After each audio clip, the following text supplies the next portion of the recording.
আজকে আমি আপনাদের সাথে শেয়ার করব ফ্রিল্যান্স ক্লায়েন্ট হ্যান্ডেল করার জন্য কিছু হ্যাকস।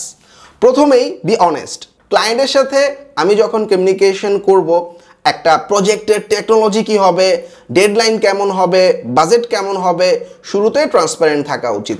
সেকেন্ড পয়েন্টটা আন্ডার প্রমিস, অর্থাৎ আমি যতটুকু কাজ পারবো তার থেকে কিছুটা কম প্রমিস করব, সো দ্যাট আমি যদি ক্লায়েন্টকে প্রজেক্টটা ডেলিভারি করতে যাই, আমি যদি সেই প্রমিসটা অনুযায়ী ডেলিভার করতে পারি তাহলে তো খুবই ভালো। আর যদি নাও করতে পারি কোনো সমস্যা নেই, কারণ আমি কিন্তু কিছুটা আন্ডার প্রমিস করছি। তো এক্ষেত্রে একটা উদাহরণ দেওয়া যেতে পারে। ধরা যাক আমি একটা এসইও এক্সপার্ট, সো আমি একটা ওয়েবসাইটকে গুগলের 8 নম্বর পেজে র্যাঙ্ক করাতে পারবো। সো আমি সেফ থাকার জন্য ক্লায়েন্টকে বলবো আমি তোমাকে 10 নম্বরে র্যাঙ্ক করে দিব। সো দ্যাট যেটা হবে, আমি যদি 8 নম্বরে র্যাঙ্ক করতে পারি দ্যাট উড বি গ্রেট, আর যদি নাও পারি অ্যাটলিস্ট 10 নম্বরে থাকবে। সো আমি সেফ জোনে থাকতেছি। এর পরের পয়েন্টটা টেক মোর টাইম, অর্থাৎ একটা প্রজেক্ট করার জন্য আমার যতটুকু সময় লাগবে তার থেকে একটু বেশি সময় নিব। সো ক্লায়েন্টরা, বিশেষ করে আমাদের দেশের বাইরে যে সমস্ত ক্লায়েন্টরা থাকে তারা আসলে খুবই টাইম কনসিয়াস। সুতরাং আমরা যখনই বেশি সময় নিব তার মধ্যে ডেলিভারি করতে পারলে তো ভালোই, আর যদি সেই সময়ের মধ্যে ডেলিভারি নাও করতে পারি তাহলেও কোনো প্রবলেম হচ্ছে না, কারণ আমি কিন্তু বেশি সময় নিচ্ছি। এক্ষেত্রে আমি একটা উদাহরণ দিতে পারি চমৎকার। যেমন আমি একটা ফ্রেন্ডের বাসায় গেলাম, সে ফ্রেন্ডটা বাসায় নাই, তো আমি ফ্রেন্ডকে ফোন করলাম, ফ্রেন্ড বললো আমি 1 ঘন্টার মধ্যে আসতেছি। সো আমি কিন্তু ওই 1 ঘন্টা ঘুরবো, চায়ের দোকানে চা খাবো, গল্প করব, 1 ঘন্টা পর আবার যখন এসে দেখবো সে ফ্রেন্ডটা আসে নাই, আমার কিন্তু আসলে তখন মেজাজ খারাপ হয়ে যাবে, রাইট? সো আমি যদি সে ফ্রেন্ডটা আমাকে আগেই বলতো যে 2 ঘন্টা সময় লাগবে, আমি কিন্তু 2 ঘন্টা ওভাবে ম্যানেজ করে নিতাম। সো দ্যাট আমরা সবসময় ক্লায়েন্টকে যতটুকু সময় লাগবে তার থেকে বেশি সময় বলবো প্রজেক্ট ডেলিভারির ক্ষেত্রে।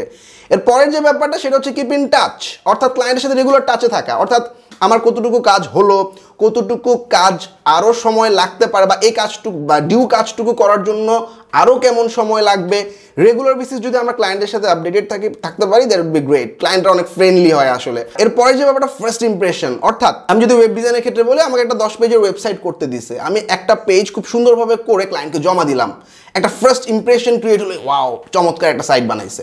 সো পরবর্তীতে যদি আমাদের আসলে ওই সাইটটা করতে ডেলিভারিতে বা কোনো সমস্যা হয়, ক্লায়েন্ট কিন্তু আসলে থিঙ্ক করবে যে না, I am getting a good quality. So that's why আমরা ফার্স্ট একটা ইমপ্রেশন দেওয়ার ট্রাই করবো। আর যদি আমরা পুরো সাইটটা করার পর ক্লায়েন্টকে জমা দিই, দেখা যায় 10টা পেজে 10 ধরনের প্রবলেম, ক্লায়েন্ট আমাকে পুরো সাইটটা আবার নতুন করে করতে বলতে পারে। শুরুতেই যদি আমরা প্রবলেমটা জেনে যাই, অল্প কিছু কাজ ডেলিভার করে ক্লায়েন্টকে দেখালাম, ক্লায়েন্টের চয়েসটা কিন্তু আমরা বুঝতে পারবো। So it's very important to create a first impression. এরপর যে ব্যাপারটা সেটা হচ্ছে be transparent about your schedule, অর্থাৎ আমরা যখন ক্লায়েন্টদের সাথে মিটিং করি আমাদের আসলে টাইম জোন আলাদা, ইএসটি টাইম এবং বিডিটি টাইম বা নিউ ইয়র্ক টাইম অবশ্যই আলাদা। সো আমি আমার টাইম জোনে অ্যাভেলেবেল যদি থাকি আমি অবশ্যই তাহলে মিটিং করবো, এবং যদি ওই একটা ক্লায়েন্ট আমাকে টাইম বললো ওই সময় আমি আসলে ঘুমাবো, সো দ্যাট আমাকে আসলে জানাতে হবে ট্রান্সপারেন্টলি যে এই টাইম আমার আসলে ঘুমের টাইম, আমি after 6 hours I can do a meeting. So এটা মোস্ট ইম্পর্টেন্ট একটা পয়েন্ট। এরপরের যে পয়েন্টটা সেটা হচ্ছে স্প্লিট ইউর ওয়ার্ক এফিসিয়েন্টলি, অর্থাৎ অনেক ক্লায়েন্টের কাজ অল্প সময় শেষ হয়ে যায়, অনেক ক্লায়েন্টের কাজ শেষ হওয়ার জন্য অনেক সময় লাগতে পারে। কিছু ক্লায়েন্ট আমাকে রেগুলার বেসিস একটা প্যারা দিতে পারে, এই কতক্ষণে লাগবে। আর কিছু ক্লায়েন্টের টাইম নিয়ে কোনো চিন্তা ভাবনা নাই, সে বলতেছে ফাইন তুমি 30 ডেজে করো, 15 ডেজে করো। সো দ্যাট আমাকে আমার কাজগুলোকে স্প্লিট করতে হবে efficiently based on client requirement. Client আসলে কি ধরনের জিনিস চাচ্ছে, কত তাড়াতাড়ি চাচ্ছে, এই জিনিসগুলোর উপর আমার আসলে কাজগুলোকে স্প্লিট করে ফেলতে হবে। আমাদের অ্যাকাউন্ট যখন অনেক গ্রো করে ফেলে তখন কিন্তু আমাদের প্রচুর পরিমাণে ক্লায়েন্ট চলে আসে। সেক্ষেত্রে আমাদের আরেকটা জিনিস বলা শিখতে হবে, say no rather than maybe, অর্থাৎ অনেকগুলো প্রজেক্টে আমি বিজি, সো আমি এখন আর এক্সট্রা কাজ নিতে পারতেছি না। আমি ফ্র্যাঙ্কলি ক্লায়েন্টকে বলবো আমি আসলে এখন কাজ শুরু করতে পারবো না, আমার কাজ শুরু করতে 1 সপ্তাহ সময় লাগবে, তারপর এতদিন পরে তুমি ডেলিভারি পাবা। ক্লায়েন্ট যদি আমাকে হায়ার করে ফাইন, আর না হায়ার করলে কোনো সমস্যা নেই, কারণ আমরা দেখা যায় অনেকগুলো কাজ নিয়ে দেখা যায় আসলে অন টাইমে ডেলিভারি করতে পারি না, বা দ্রুত কাজ করতে গিয়ে প্রজেক্টের কোয়ালিটি খারাপ হয়ে যায়। তার থেকে বেটার আমরা অল্প কিছু কাজ নিব, বা আমার আসলে যতটুকু অ্যাবিলিটি সেই অনুযায়ী কাজ নিব এবং সেই অনুযায়ী ডেলিভারি করব। সো এরপরে যে পয়েন্টটা, অ্যান্টিসিপেট দ্য ক্লায়েন্টস নিড, অর্থাৎ আমরা যখন ক্লায়েন্টের সাথে আসলে মিটিংগুলো করি তখন আমরা কিন্তু জাস্ট হ্যাঁ পারবো বা ইয়েস আই ক্যান ডু, আমি এই ধরনের কাজ করছি, এরকম না করে আমরা যদি আসলে ফ্র্যাঙ্কলি ক্লায়েন্টের সাথে একটা ডিসকাশন ক্রিয়েট করতে পারি। লাইক ক্লায়েন্ট আমাকে বললো যে এরকম একটা ওয়েবসাইট লাগবে, আমি যেহেতু ওয়েব ডেভেলপার আমি ওয়েবসাইট দিয়ে উদাহরণ দিচ্ছি। সো তারপর আমি ওকে বলতে পারি ঠিক আছে তুমি এটা ওয়ার্ডপ্রেসে করতে পারো, অথবা এটা কোডিং দিয়ে করতে পারো, অথবা এটা উইক্স দিয়ে করতে পারো। ক্লায়েন্ট আমাকে বললো আমার একটা ইভেন্ট পেজ লাগবে, তখন আমি অ্যান্টিসিপেট করতেছি, অর্থাৎ আমি বলতেছি, সাজেশন দিচ্ছি, এরকম না এরকম হইলে ভালো হয়, তুমি ওটাও হোস্টিং নিতে পারো, এই ডোমেইনটা ভালো হবে তোমার জন্য। অ্যান্ড ডোমেইনে আসলে তোমার ইয়ারলি কস্টটা অনেক বেড়ে যায়, সো দ্যাট তুমি ডোমেইনটা তুমি 6 মান্থসের জন্য নিতে পারো। সো এই ধরনের কিছু অ্যান্টিসিপেশন যখন থাকবে, ক্লায়েন্টরা আসলে খুবই খুশি হবে, এবং it's very important to communicate with client at the very beginning. এরপরে যে ব্যাপারটা, এটা হচ্ছে শেয়ার রেগুলার রিপোর্টস। এটা আমাদের একদমই দেখা যায় না, আমরা আসলে ফুল কাজটা শেষ হওয়ার পর ক্লায়েন্টের বলে দেখা কাজ হয়েছে। বাট বেসিক প্রসেসটা হচ্ছে আমরা উইকলি বা ডেইলি অথবা মান্থলি বেসিস আমরা আসলে ক্লায়েন্টকে রিপোর্ট করবো, অর্থাৎ এই যে এতটুকু কাজ হয়েছে, এতটুকু কাজ হইতে আরও এতদিন সময় লাগবে। সো তুমি আমাকে বলো যে তোমার আর কোনো রিকোয়ারমেন্ট আছে কিনা, বা তোমার আসলে তুমি কি হারি কিনা, ইনে হারি কিনা। সো এই জিনিসগুলোর আমার রেগুলার বেসিস রিপোর্ট থাকে। এটা ভিডিও মিটিং করতে হবে, not like that I can just share যে আমি এতটুকু করছি, আগামী এতদিনের মধ্যে এতটুকু কাজ হবে।